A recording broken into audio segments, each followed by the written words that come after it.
Mm, mm, mm, mm, mm. Right. So, anyway, so this is a video I honestly wasn't really sure how to make. Obviously, it's about DxO PhotoLab 9, the newest version, and full disclosure, I've been using DxO for quite a while. I've made quite a few videos about the software and its associated pieces of software like Viewpoint, DxO Viewpoint, DxO Pure Raw, etc. And this is a video I really wasn't sure how I was gonna put together. One, because I really like DxO. It's an amazing piece of software. They've launched version 9 recently, a month or two ago, and to be honest, the upgrades from version 8, besides the AI masking, spoiler alert, is not major.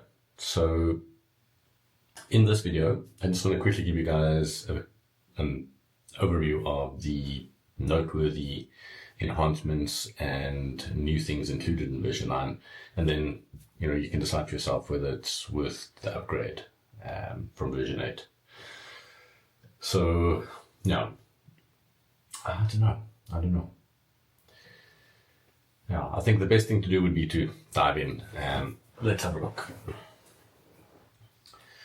Okay, so as we're in the photo library module here in PhotoLab, one of the new features in version 9 is the ability to actually rename or batch rename files. So I've got some images open here from different locations. The first 3 are from our home base in Switzerland, and the middle 2, I would say, is from the Garden Route coastline in South Africa, and the last 3 here are from actually from Cape Town, shot at Camps Bay. So in terms of renaming, so let's say the first 3 images here, we can select the first one, shift click on the last one, select all, and right click on any of them, and in the contextual menu we can come down to rename selected images, and then we get a very nice little batch rename dialog. And here we can, to our arts content, enter custom text or use the placeholders here based on the type we select, whether it's counter, shot date, exit data, etc. As you can see, my file name, I've obviously already renamed my file, but let's, for argument's sake, or for demonstration purposes sake, recreate my naming convention here.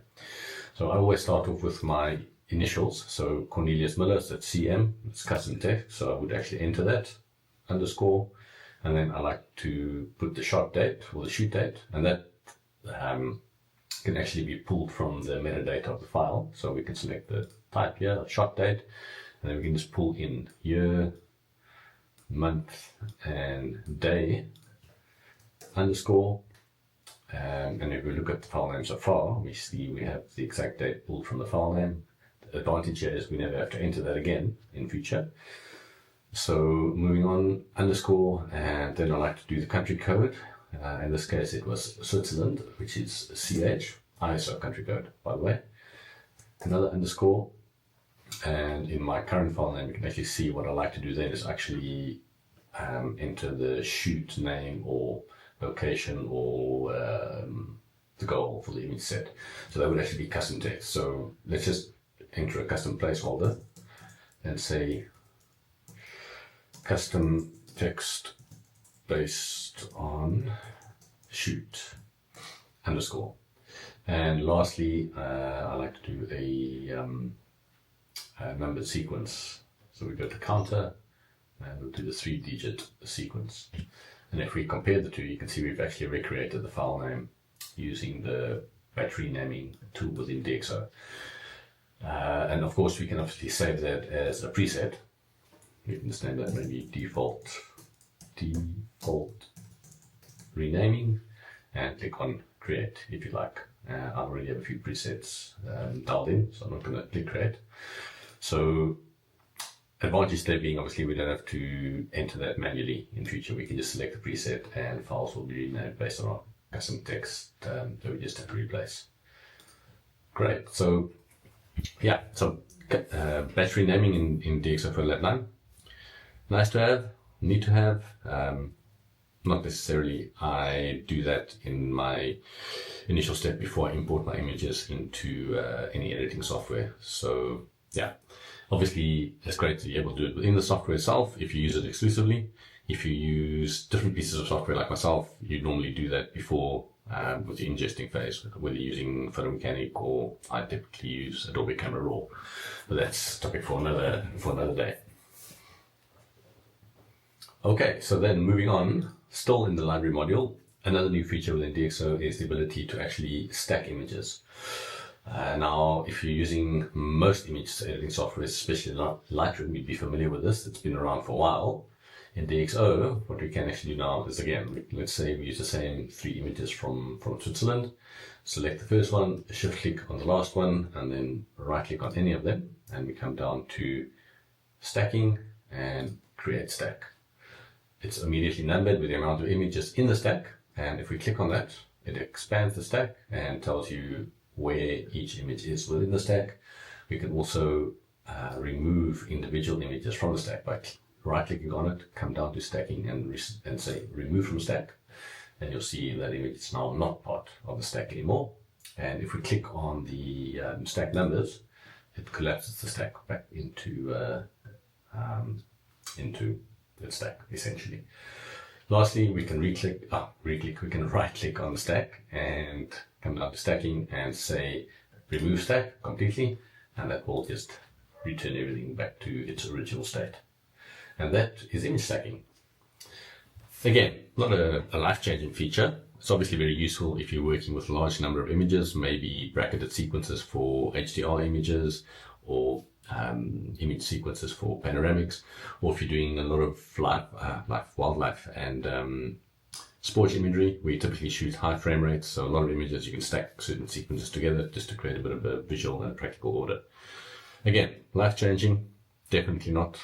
Great feature to have, for sure. So yeah, decide for yourself about that one. Moving on though, again, what we have is localized noise reduction. So if we maybe select this image here in the middle, so this is a frame captured along the Garden Route coastline of South Africa. I'm going to double click on it to get into the editing module or customize module.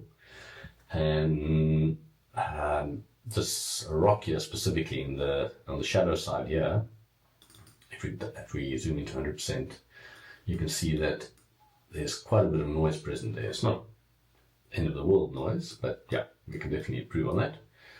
So traditionally in DxO, if we come into the detail module here, you see we have standard noise reduction, we have D'3, and now we also have D' XD, XD2S.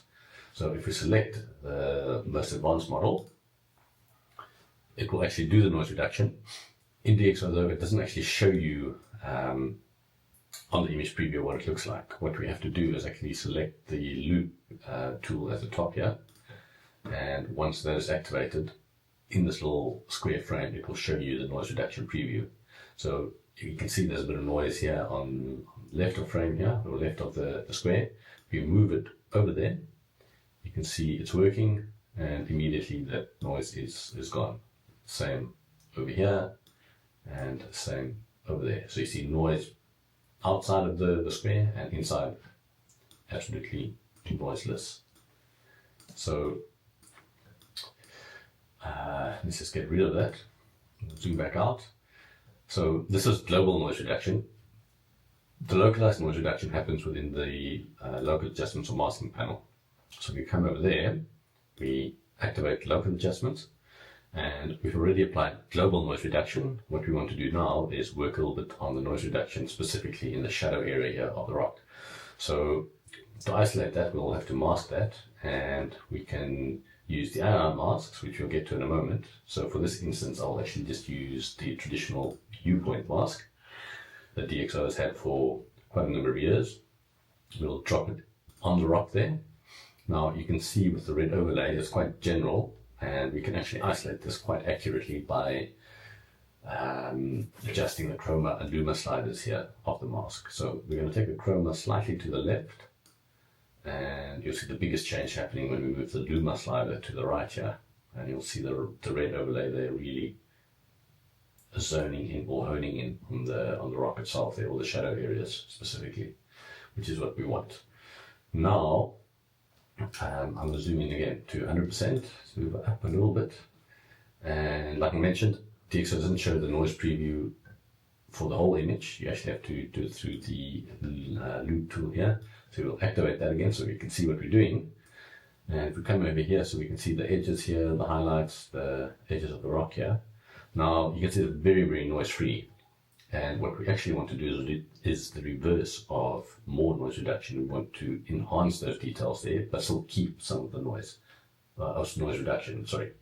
So when we scroll down, you can actually see now we have denoising also living with inside our masking options or mask adjustment options. So we can take the luminance a little bit down to the left, and force details, we're going to take almost all the way to the right, probably to about 90-ish there, so 93. And you can see immediately it's still very much noise free, but a little bit more details present, not so absolutely noise free or smooth. And what we can also actually do is sharpness, increase that maybe about 20. And now, if you keep an eye on this area here, I'm going to deactivate the mask. And you can see how noise free that is, almost a little bit too smooth. And when you activate the mask, there we go, you can see those details just snap into place. Still noise free, but very, very much enhanced. So a great way of being able to isolate and, well, enhance selected parts of the image using the denoising module that now is also available in the masks themselves. Let's zoom out there and get back to the library module. Okay, so localized denoising, again, not absolutely life-changing, depending on your workflow. Let me know down in the comments. Maybe for you it's a game changer. For me, it's again a nice to have. Yeah. So if we carry on from there, one of the next things I want to actually highlight is not something that's completely new or not new at all within DxO PhotoLab, but it's something that with each iteration just gets a little bit improved. And specifically, let's close that down. That is the lens softness correction. So I'm going to take this image captured on ski tour above our valley here, our home base in Switzerland. And if we come back here to the default module, so let's just zoom into 100% here to this gentleman who was coming up on our ski track behind. And you can see here, once the correction preview is sorted out, it looks perfectly fine. So you might tell me, like, you know, what's going on here? But you don't see anything. And you'd be right to to ask that question.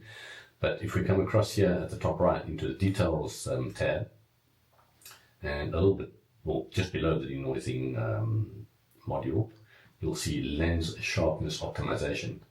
Now, if you can just take a moment to explain that. So that's basically where DxO, they built up over the years a whole library where they analyze camera bodies combined with relevant lenses and optimize the way in which their software, in this case DxO, decodes that raw file. And it actually takes into account specifically which lens was used with which camera body and extracts the optimal amount of sharpness from that combination. So if we look here, back at the image file, I'm going to deactivate the lens sharpness optimization. So just keep an eye here on this, on the ski tour. And I'm going to deactivate it now. And you can see how soft that gets. It's actually quite remarkable. So that would be the normal raw file in any other raw editor, whether it's Lightroom, On One, Capture One, etc. And let's activate lens sharpness. Keeping an eye on the ski tour there. And you can just see the amount of detail and sharpness that's brought out by by that specific setting in DxO. And this might not be one of the newest features in DxO, but I'm always so pleasantly surprised by it. I thought I'd just have to mention it in this case. And then we actually can move on to the last feature within DxO PhotoLab 9. This is actually one of probably the only, besides the image stacking and image batch renaming, that's completely new and something that I think has been highly anticipated, which of course is the AI masking. So going back to the photo library quickly, I think let's use, if the time allows, we'll do 2 images, but for the first instance, let's just do 1 image. So I'm going to take this image of this mountain peak I captured actually also on Ski Tour. And here we can go over to the masking panel. We'll activate local adjustments, and we will just, on the left here, if I just hover over that, you'll see it says AI masks. So I'm going to click on that, and before we dive in, let's just quickly have a quick recap here. So DxO in version 9 of PhotoLab have finally implemented AI masks. Now, most editing software, Lightroom on one, have had this for quite a while. But to DxO's credit, they have, I think they thought a bit longer about this, obviously, before implementing, case in point. And they've actually done it in a very pleasing or efficient way, which I'll show you guys just now. And whether it's, of course it's not groundbreaking, but it's very useful. Again, I think in certain workflows, I'm not someone who extensively makes use of AI masking. I think the biggest factor where it helps me specifically is just time saving. I can use AI masking to quickly select a mountain, the foreground, the sky, whereas before I would use a radial gradient, a linear gradient, and it would do the job just as good. And quite often, actually, AI masking can be a bit too precise. You actually want stuff bleeding into each other, blurring the lines a little bit to make it more believable, more realistic in many ways. Again, that's a discussion for, or maybe a topic for another video. But let's quickly have a look here at the AI masking within DxO PhotoLab 9. So I've clicked on AI masking.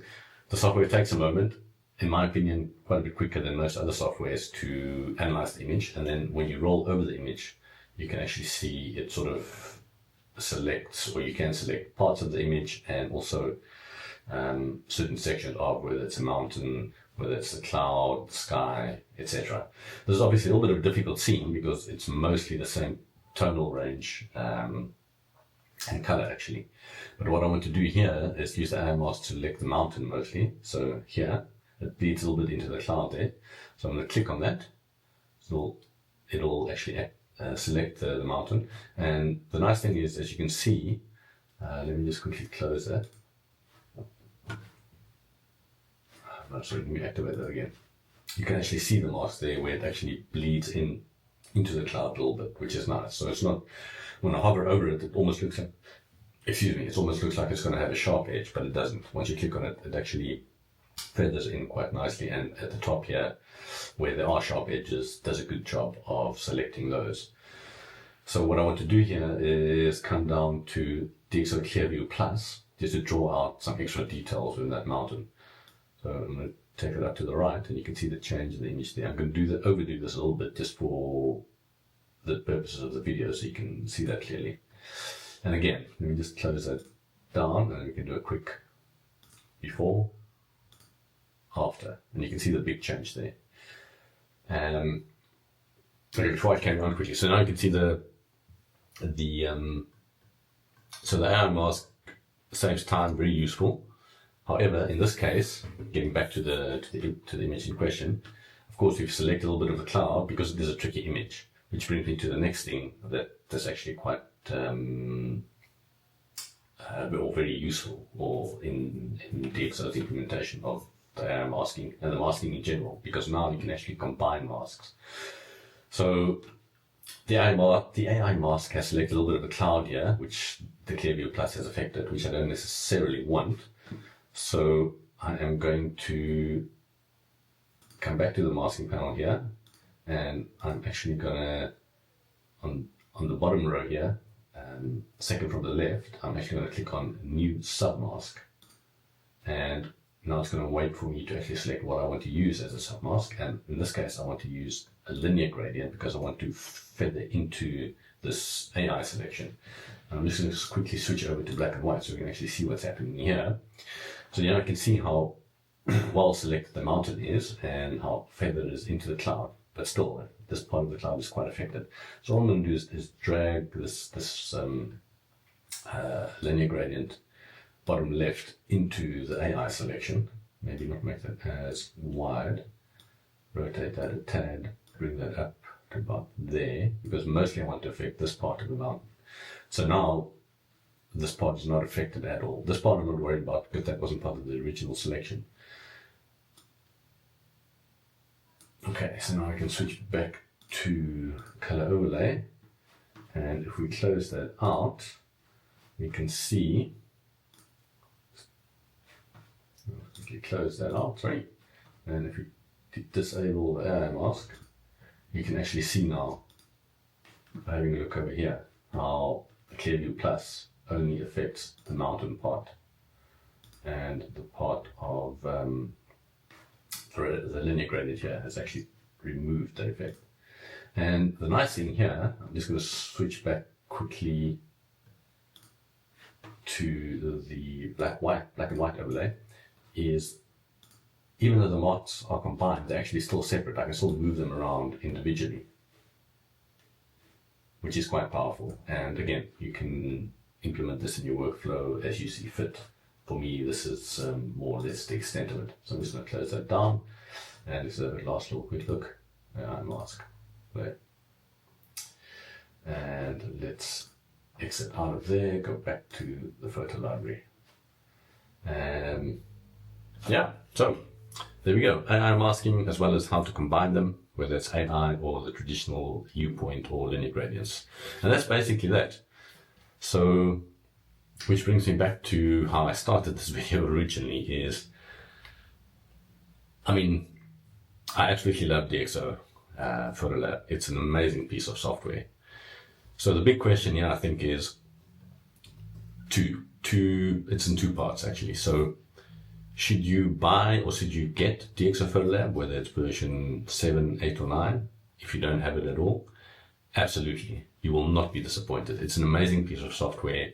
And for me, it allows me to do a lot less editing. Especially for me, I'm doing a lot of landscape, a lot of outdoor type imagery. For that, it is absolutely amazing. I have to do very little editing. So yeah, that's great. Should you upgrade from version 8 to version 9 just because of the AI masks? In my personal opinion, no. However, if you can see a way that it can save you a lot of time and headache in terms of applying localized edits via the AI masking, which I can definitely see, for sure, go for it. But if you're on the fence, I don't know. So yeah, that's basically that. Let me just end this video again saying quickly that I make extensive use of DxO PhotoLab. I think it's an amazing piece of software, but they do seem to follow an interesting incremental, very small incremental improvement cycle on a yearly basis. I think there are a lot of big improvements they can make to the software that will bring a lot more people on board. And I say this as someone who knows the people behind it. I am also, to a large extent, part of their pilot testing program. So I don't like to say negative things about DxO. And I'm not trying to say negative things. Like I mentioned, I think it's an amazing piece of software. If you don't have it, definitely get it. You won't look back. But yeah, that is essentially that. If you do have anything you would like me to do more on, to take a deeper dive into, please let me know in the comments. Otherwise, I will see you in the next one.